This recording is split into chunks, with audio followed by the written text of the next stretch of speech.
గత ప్రభుత్వానికి ఈ ప్రభుత్వానికి చాలా డిఫరెన్స్ ఉన్నది. ఎంత డిఫరెన్స్ అంటే 100 రూపాయల కాగితానికును రూపాయి బిళ్ళకి ఎంత తేడా ఉంటుంది, అంత తేడా ఉన్నది ఈ ప్రభుత్వానికును గత ప్రభుత్వానికి. గత ప్రభుత్వము టీఆర్ఎస్ ప్రభుత్వంలో ప్రతిదీ కూడా బండ్లు మంచిగా నడిచినాయి. ప్రతి కిరాయిలలో కానీ ప్రతి వ్యవస్థలో కానీ సమాజంలో ఏడపోయినా కానీ గౌరవం ఉండే. ఇప్పుడు ఈ గౌరవం లేకుండా పోయింది. ఏడపోయినా కానీ ఇప్పుడు ఈ కాంగ్రెస్ ప్రభుత్వం ఎప్పుడైతే గద్దెల మీద వచ్చి కూర్చున్నారో అప్పటి నుంచి మా ఫీల్డ్ మొత్తం అడుగంటిపోయింది. దందాలు లేకుండా అయినాయి. బతకానికి చాలా ఇబ్బంది ఉంది. కనీసానికి మా బండ్ల ఫైనాన్స్ కట్టుకోనికి కూడా మాకు ఇబ్బంది ఉన్నది. ఫీల్డ్ బండ్లు డ్రైవర్లు డీసీఎంలు అసలు ట్రాన్స్పోర్ట్లో కూడా ట్రాన్స్పోర్ట్ వ్యవస్థ ఎట్లా ఉన్నదంటే ఇప్పుడు బండి పెట్టినామనుకో మాకు చెప్పేది ఒకటి, వాళ్ళు చేసేది ఇంకో పని. ఏంటిది అసలు కనీసానికి పేమెంట్ కూడా చక్కగా ఇయ్యారు. ఇప్పుడు మేము ఒక 50,000 20,000 కిరాయి పెట్టినామా ఆ పేమెంట్లు కూడా చక్కగా వస్తలేవు. ఈ బొగ్గారు ట్రాన్స్పోర్ట్లో ఏం చేస్తారు, డ్రైవర్లు కానీ ఓనర్లు కానీ ఇప్పుడు 5 ఇస్తారు, మధ్యలో పోయినా చేస్తూ ఉంటారు, వేయరు. ఆ డ్రైవర్లు పోయి మధ్యలో ఏడబడతాడా, అదో ఇబ్బంది. ఇదంతా ప్రభుత్వంలోనే కదా. ప్రభుత్వంలో ఇది ఏం లేదు.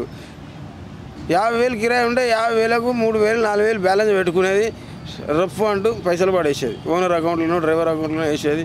ఆ బండి చిన్నగా పోయి కాల్ చేసుకొని ఎందుకో ముందైనా కానీ బండ్లు అన్లోడ్ అయిపోయేది, ఖాళీ అయ్యేది. ఇప్పుడు అట్లా కాదు. ఇప్పుడు 20,000 కిరాయి అయితే అలా 5,000 వేసి 15,000 వాళ్ళ దగ్గరనే పెట్టుకుంటారు. బండ్లు ఖాళీ అయినాకనన్నా ఇస్తారేమో అని చూస్తే అట్లా కూడా ఇయ్యారు పైసలు. ఇక ఓనర్ ఎట్లా బాగుపడతాడు, ఓనర్ కింద చేసే డ్రైవర్ ఎట్లా బాగుపడతాడు. ఓనర్ అడుగుపట్టిపోయా, చేసే డ్రైవర్ అడుగుపట్టిపోయా. గత ప్రభుత్వం నెంబర్ 1 ప్రభుత్వం. ఏ విషయంలో చూసుకున్నా ఎంత మంచిగా చూసుకున్నా చాలా సూపర్ ప్రభుత్వం. ఎస్ ఇది నా పేరు కృష్ణ. ప్రభుత్వం అటర్ ఫ్లాప్ అయిపోయింది. నేను ఏం చేస్తాను ఇప్పుడు ఉచితాలు అనేది తీసేసేయాలి ఫస్ట్. అది చేస్తే బాగా అవుతుంది. సిలిండర్ అది ఎవరికి వస్తుంది, ఎవరు తీసుకుంటారు, ఎవరు తీసుకుంటలేరు. కరెంటు ఫ్రీ ఏం లేదు. అది 200 యూనిట్లు అంటాడు, 40 రోజులకు కొడతారు, 35 రోజులకు కొడతారు బిల్లు. అది ఆల్రెడీ 200 యూనిట్లు దాటిపోతుంది. మనం ఆల్రెడీ యూజేజ్ ఎక్కువ అయిపోతుంది. 200 యూనిట్లు దాటిపోతుంది ఆల్రెడీ. 28 రోజులకు 29 రోజులకు ఎవరు బిల్లు కొట్టలేదు. మినిమం 30-35 రోజుల పైనే కొడతారు బిల్లు. అది పెద్ద యూజేజ్ ఏం లేదు దాంట్లో. మీరు సన్న బియ్యం అంటారు, అది ఎవరు తీసుకుంటారు? సన్న బియ్యం ఎవరు తీసుకుంటలేరు. ఈ ఫ్రీ బస్సులు అయితే ఏమాత్రం పెట్టిరో అని మా కాలేజీలకు అయితే చాలా ఇబ్బంది అవుతుంది. వెళ్ళడం కానీ రావడం కానీ ట్రాఫిక్లో బస్సులు ఆపడం లేదు. మాకు కనీసం బస్సులు ఆపాలంటే ఇక్కడ బస్ స్టాప్ ఉంటే పక్కన పోయి ఆపుతున్నారు. మాకు కనీసం బస్సులు ఎక్కడానికి మాకు రెస్పెక్ట్ కూడా ఇవ్వట్లేదు. ఎందుకు ఇట్లా చేస్తారు? ఫ్రీ బస్సులు ఎందుకు పెట్టిరు? మాకు పాసులు తక్కువ పెడుతుంటే బాగుంది అనిపిస్తుంది. దీని వలన మాకు ఫ్రీ బస్సులు దానికన్నా పాసుకు కొంచెం రేట్ తక్కువ పెట్టి మాకు విద్యార్థులకు చాలా ఇబ్బంది అవుతుంది. రోజు వచ్చేటోళ్ళకి రోజు డోర్ ముందుగా నిలబడి వస్తున్నాము. కింద పడితే ఎవరు రెస్పాన్సిబిలిటీ అవుతుంది? మా పేరెంట్సే కదా ఆగమయ్యేది, ఎవరేం కాదు కదా.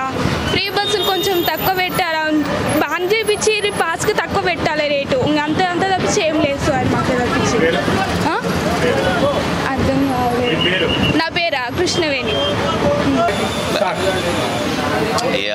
గత ప్రభుత్వంతో పోల్చుకుంటే అయితే ఈ ప్రభుత్వం కొన్ని ప్లస్ ఉన్నాయి, కొన్ని మైనస్లు ఉన్నాయి.